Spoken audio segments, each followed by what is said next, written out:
ఇప్పుడే అందిన వార్త గ్రామ సర్పంచ్ ఎలక్షన్ మంత్రి పొంగులేటి శ్రీనివాసరెడ్డి సంచలన అంటూ లేటెస్ట్ అప్డేట్ అయితే రావడం జరిగిందండి. సో వివరాలు ఏంటనేది వీడియోలో తెలుస్తుంది. వీడియోని స్కిప్ చేయకుండా పూర్తిగా చూడండి, కంప్లీట్ ఇన్ఫర్మేషన్ అయితే అర్థమవుతుందండి. వీడియో ఇంకెవరైనా సరే మన ఛానల్ సబ్స్క్రైబ్ చేయకుండా వస్తున్నట్లయితే వెంటనే మన ఛానల్ సబ్స్క్రైబ్ చేసుకోండి.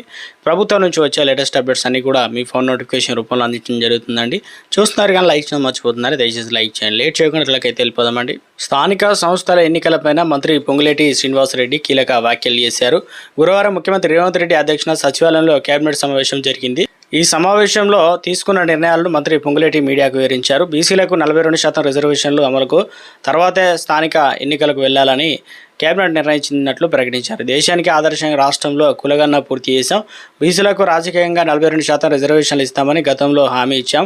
అందుకు అనుగుణంగానే అసెంబ్లీలో బిల్లు ఆమోదించాం. త్వరలోనే ఆర్డినెన్స్ ద్వారా చట్టాన్ని సవరిస్తామని వెల్లడించడం జరిగింది. కేబినెట్ నిర్ణయాలు: పంచాయతీరాజ్ చట్ట సవరణ ఆమోదం. బీసీలకు రాజకీయంగా 42% రిజర్వేషన్లు.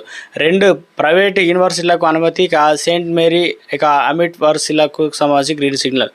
సో మరోసారి భేటీ కూడా కాబోతున్నట్టు తెలుస్తుంది. ఇప్పటికే రాజకీయంగా 42% చర్చనీయాంశం ప్రాధాన్యత సంతరించుకుంది. సర్పంచ్ ఎలక్షన్లకు సంబంధించి సెప్టెంబర్ 30 తారీఖు వరకు గడువు కాబట్టి ఈలోపు మరోసారి తెరపైకి అయితే రావడం జరిగిందనమాట. సో ఎప్పుడు ఉంటుంది ఏంటంటే ఎక్స్పెక్ట్ చేయవచ్చు, ఈ నెల చివరాఖరు నుంచి ఉండే అవకాశాలు కూడా ఛాన్స్ ఉన్నట్టు